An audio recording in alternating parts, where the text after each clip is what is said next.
Baiklah, untuk yang pertama ini kita akan melakukan analisis data menggunakan RStudio. Sebelumnya, untuk mengaktifkan RStudio di perangkat yang kita gunakan, itu kita bisa mendownload terlebih dahulu atau mengunduh terlebih dahulu versi sesuai dengan perangkat yang kita pakai. Dan kebetulan ini saya menggunakan perangkat dari perangkat desktop itu dengan versi 4.4.2. Kemudian nanti RStudio-nya juga akan mengikuti versi yang sama dengan R yang kita punya. Langsung saja untuk yang pertama itu untuk analisis data, kita masukkan datanya dulu ke dalam RStudio-nya. Itu dengan mengklik File. Kemudian import dataset, itu ada beberapa asal data, itu bisa dari text base, text reader, Excel, SPSS, SAS, statistik, dan yang saya punya itu datanya dari Excel. Kita klik Excel, kemudian browse. Kita bisa cari datanya sesuai yang kita butuhkan. Oke, setelah tampil datanya, setelah dipastikan benar, ini bisa disesuaikan sih. Jadi misalnya kalau ada di dalam Excel itu ada beberapa sheet Excel, itu kita bisa pilih, dan kalau itu juga bisa default atau sesuai dengan tampilan yang ada di sini. Oke, sudah. Kita langsungnya import. Di bagian source panelnya udah berubah. Ini datanya. Sebenarnya kita lihat dulu. Maaf. Oke, untuk data ini ada 4 row, ada 5. Ini ada faktor pemangkasan yang ada 4 jenis pemangkasan. Terus ada faktor perlakuan dosis, itu ada 5.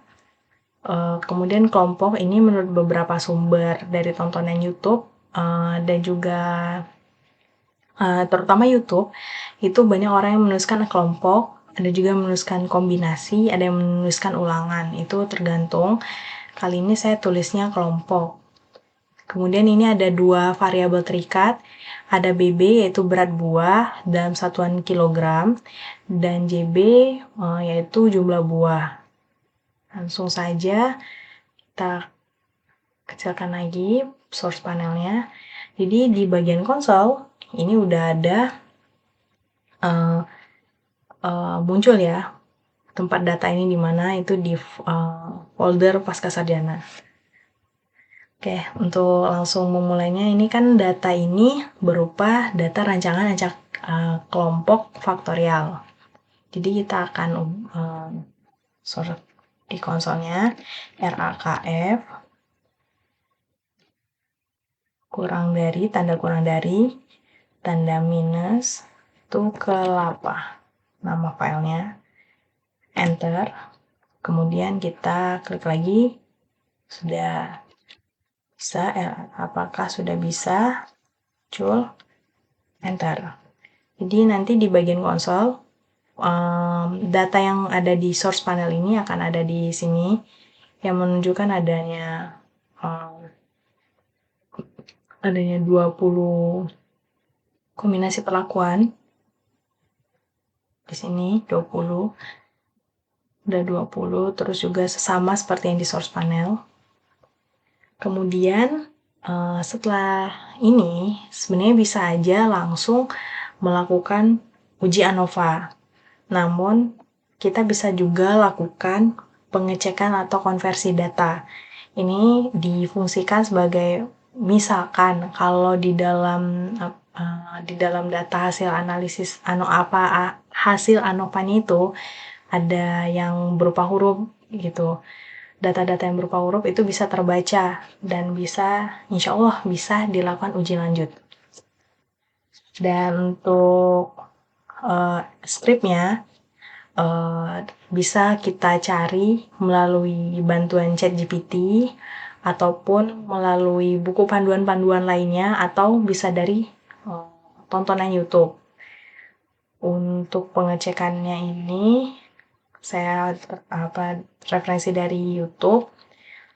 Pengecekan konversi datanya itu dengan R script kelapa, simbol dolar, kita akan melakukan untuk faktor pemangkasan dulu. Tanda kurang dari minus S vector, kemudian masukin nama datanya, kelapa, tanda simbol dolar, terus pemangkasan. Oh ya, untuk R ini sangat sensitif dengan huruf, jadi sebisa mungkin sesuaikan setiap penulisan huruf besar kecilnya, disesuaikan dengan yang kita tulis sebelumnya. Kita enter. Oke, selanjutnya ada faktor lain yaitu dosis. Jadi kita tulis juga hal yang sama, kelapa, nama filenya, faktor dosis, kurang dari minus S vector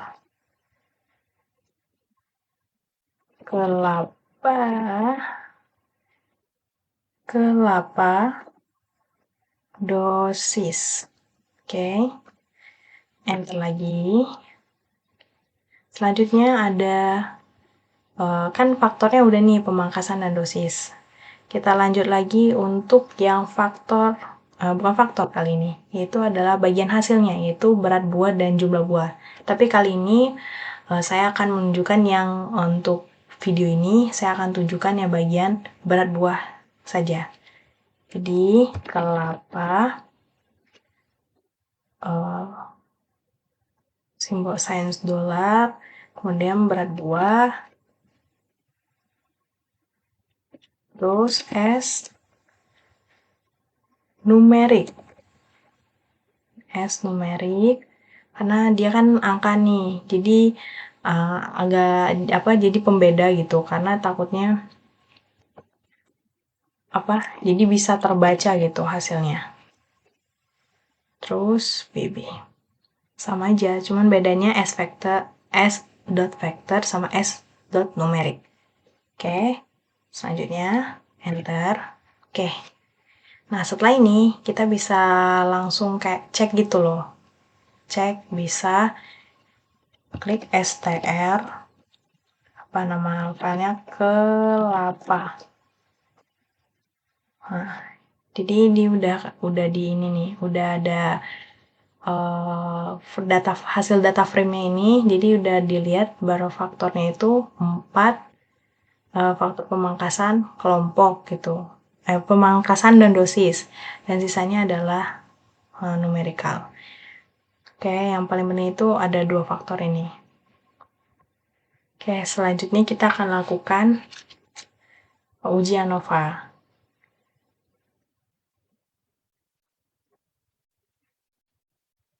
Untuk uji ANOVA sendiri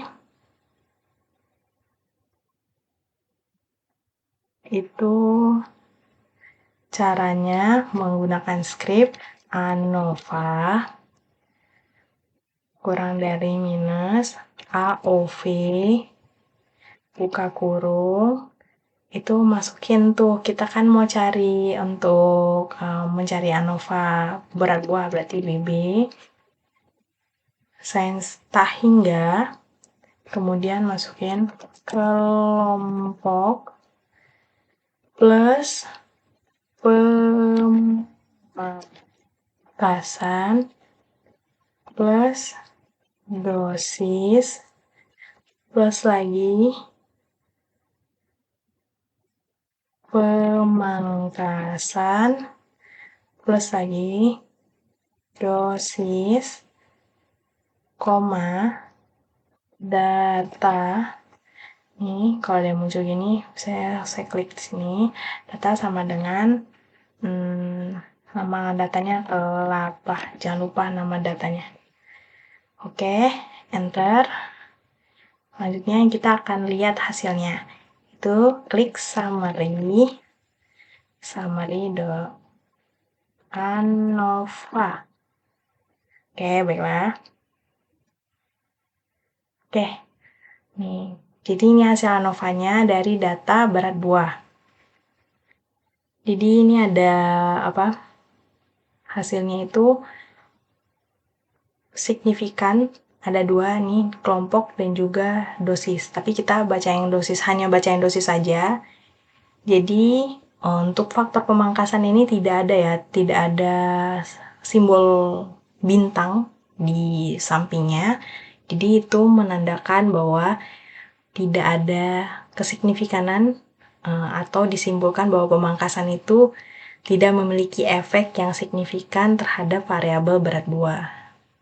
Nah, jadi tidak ada kesignifikanan antara pemangkasan dan juga faktor pemangkasan dan juga variabel berat buah.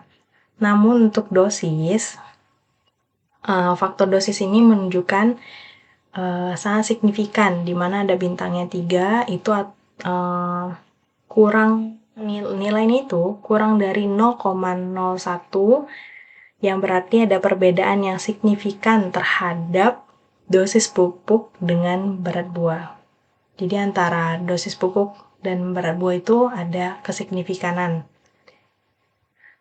Nah, untuk bagian residual sendiri, itu menunjukkan tidak adanya pengaruh kedua faktor. Jadi, faktor pemangkasan dan dosis ini tidak berpengaruh. Maksudnya, kan karena faktorial penelitiannya, terus juga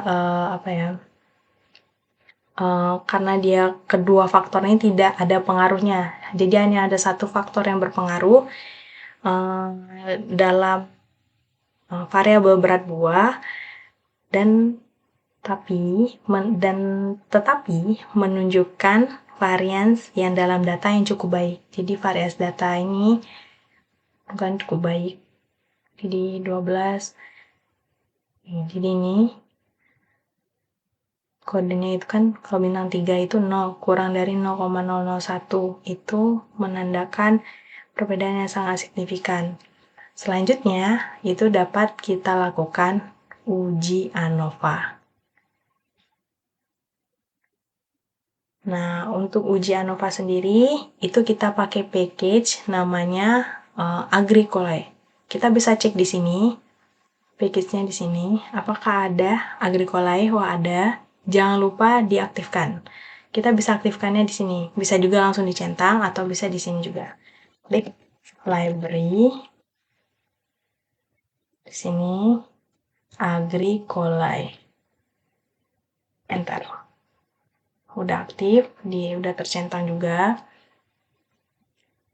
Nah, kemudian ini kita bisa langsung lakukan uji lanjut. Ini pakai uji Tukey BNJ atau BNJ. Tukey atau BRJ. Ujinya itu kita bisa klik BNJ panah tanda kurang dari minus hsd.test. Nih ada, klik aja langsung, buka kurung ANOVA, koma. Nah, jadi sesuai dengan yang kita ketahui tadi, bahwa hasil ANOVA tadi yang signifikan itu dosis pupuk kan. Jadi yang kita uji lanjut ini dosis. Kalau kelompok ini tidak, karena kelompok ini menunjukkan keterangan aja bahwa ini ada perlakuannya. Terus ini kita tulisnya dosis. Karena di sini aku nggak pakai kata dosis pupuk tapi dosis. Kita pakai tanda petik dosis. Jangan lupa. Kemudian koma grup. Ini grup sama dengan true. Kemudian ini ada konsol. Ini ada konsol sama dengan berbesar semua true. Udah ya. Jadi ini untuk uji lanjutnya.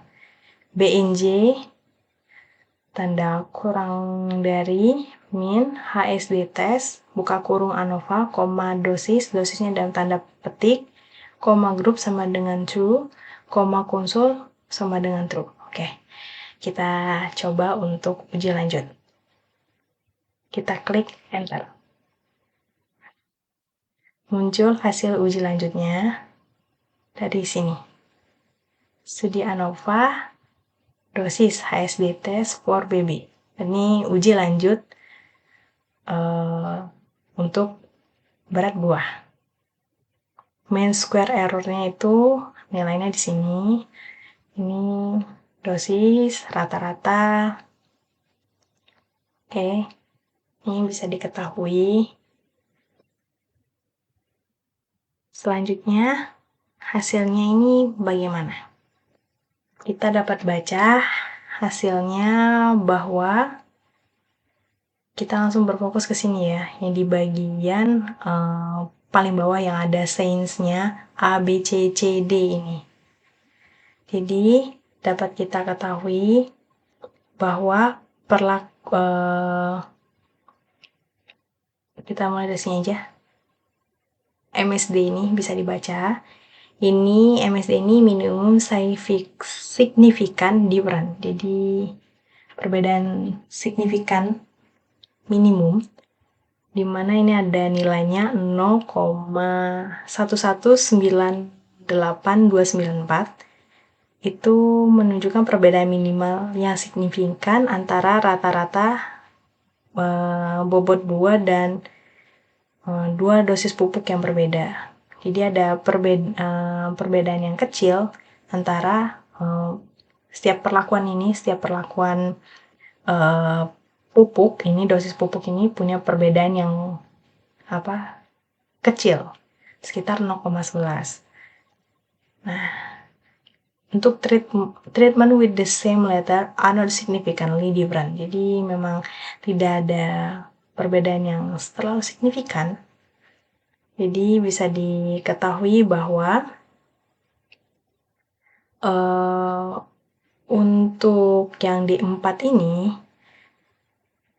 dosis ini berbeda secara signifikan dari semua dosis lainnya. Jadi ini sainsnya A, ini yang paling berbeda dibandingkan perlakuan-perlakuan lainnya. Jadi D4 ini memiliki rata-rata hasil bobot buah yang tertinggi dan berbeda secara signifikan dari dosis lainnya. Jadi hasil D4 ini, ya, saya sorot, ini lebih memiliki hasil bobot buah terbesar dibandingkan hasil perlakuan lainnya. Namun perbedaannya tidak terlalu jauh. Untuk D3 ini yang dengan huruf B ini, untuk grup B ini berbeda signifikan dari D1, D2, D1, dan D0. Jadi berbeda signifikan dari D2, D1, dan D0 untuk dosis pupuk. Kemudian untuk D2 dan D1 ini tidak terjadi perbedaan signifikan, makanya sainsnya itu sama-sama abjad C, alfabet C. Jadi tidak ada perbedaan. Kemudian untuk D0 atau dosis 0 itu memiliki rata-rata bobot buah terendah dan berbeda signifikan dari semua dosis lainnya. Jadi itu dia untuk analisis data dan juga analisis statistik ya, menggunakan uji lanjut BNJ atau Turki. Dan kita selanjutnya akan melakukan visualisasi data.